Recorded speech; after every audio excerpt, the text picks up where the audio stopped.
با نام و یاد خدا. سلام و عرض ادب خدمت دوستان عزیز. از گروه تحلیلی ایکس نوین در خدمت شما هستم. قبل از اینکه بخوام تحلیلم رو آغاز کنم لازم دونستم بهتون بگم که این ویدیو فقط نظر شخصی ما هست و هیچ گونه مسئولیتی در قبال هر ضرری که شما بر طبق تحلیل ما داشته باشید و نداریم. موفق و پرسود باشید. امروز 14 مهر ماه هست و ما با تحلیل رمز ارز بیت کوین در خدمت شما هستیم.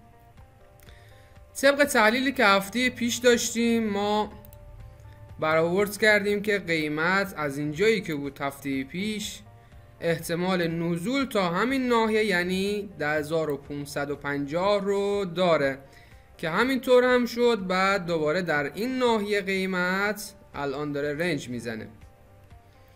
خب ناحیه‌ای که پیش رو داره میخوایم بررسی کنیم. اولین ناحیه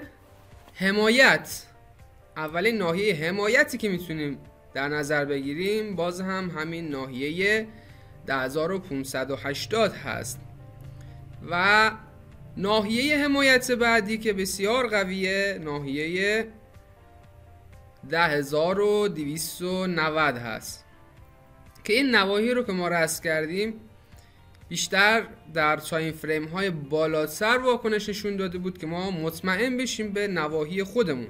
پس با شکستن ناحیه 10500 میتونیم انتظار داشته باشیم قیمت تا 10290 یا پایینتر قیمت تا 10000 هم نزول داشته باشه.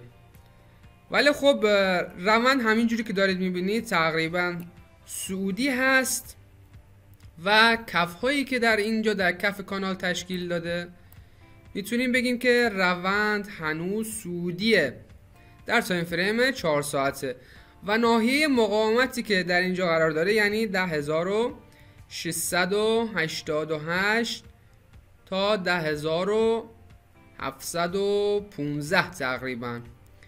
این نواحی خب حالا اعدادش رو نمیشه دقیق مشخص کرد ولی ناحیه‌ای که اینجا داریم میتونیم بگیم که قیمت با برخورد به این ناحیه و شکست این ناحیه میتونه مقاومت خودش رو بشکنه و تا قیمت 10850 تا 10900 هم پیشروی داشته باشه که این احتمال میتونه بیشتر باشه. طبق تحلیل های فاندامنتالی که از ارزهای دیجیتال ما داریم میتونیم بگیم که قیمت میتونه صعودی باشه یعنی روند صعودیش بیشتره تا روند نزولیش، ولی خب هیچ چیزی رو نمیشه تحلیل کرد 100% و پیش بینی کرد. خب بریم از اندیکاتور مکتی کمک بگیریم. در اینجا اندیکاتور مکتی قیمت رو خیلی زیبا داره صعودی پیش بینی میکنه.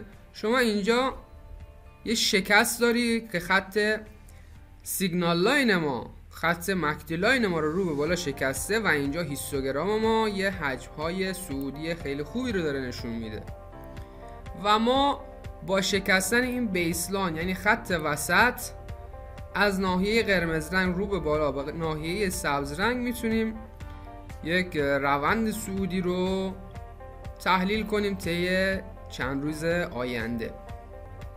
خب بریم از اندیکاتور RSI هم کمک بگیریم.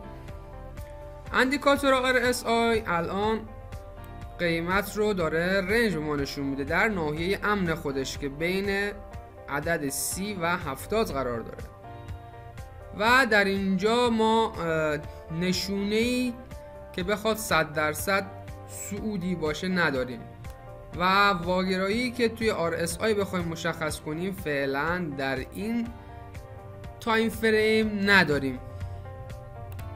و آخرین ابزاری که میخوام تحلیل کنم ایچیموکو هست. قیمت الان داخل ابر کومو قرار داره و همینطور که میبینید ابر کومو هم سبز هست و خطوطی که ما در اینجا داریم شما میبینید که تقریبا یک ناحیه فلت در 10540 داریم و یک ناحیه فلت کیجنسن میشه گفت در ناحیه 10647 داریم که قیمت دقیقاً به اینجا واکنش نشون داده و این خط کیجنسن که فلت شده با شکستن این رو پایین میتونیم قیمت رو نزولی ببینیم تا ناحیه 10540. ولی خب اگه این ناحیه رو نتونه بشکنه و رو به بالا حرکت کنه، قیمت میتونه از ابر کومو بزنه بیرون و زمانی که از ابر کومو زد بیرون، چون قیمت بالای خطوط کیجنسن و تنکنسن قرار داره و همینطور بالای ابر کومو، میتونیم یک صعود بسیار قوی رو براش در نظر بگیریم. همینطور که شما این طرف یعنی قبلتر رو میبینید، زمانی که قیمت زده بیرون، قیمت تا این ناحیه پیشروی داشته، یعنی تا ناحیه 10933 و زمانی که قیمت شکست داشته و زیر ابر کومو قرار گرفته، قیمت تونسته از 10465 تا 10140 هم نزول داشته باشه. خب به صورت کلی روند رو بررسی کردیم که روند هنوز صعودی هست و کف‌هایی در تایم فریم 4 ساعته تشکیل داده و امکان این که روند صعودی تر بشه، یعنی ناحیه مهمی که اینجا قرار داره یعنی 10700 رو به بالا بشکنه، میتونیم قیمت رو بالای این نواحی تا 10830 و بالاتر هم ببینیم.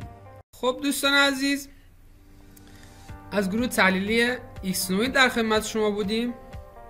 اگه میخواید بهترین نرخ‌های قیمت ریالی رو داشته باشید تو ایران در بازار رمزارزها، میتونید سایت ایکسنوید رو دنبال کنید و ثبت نام کنید و خرید و فروش های آنی رو انجام بدید داخل سایت ایکسنوین و همینطور تحلیل های ما رو داخل پیجمون دنبال کنید. بدرود، خدا نگهدار.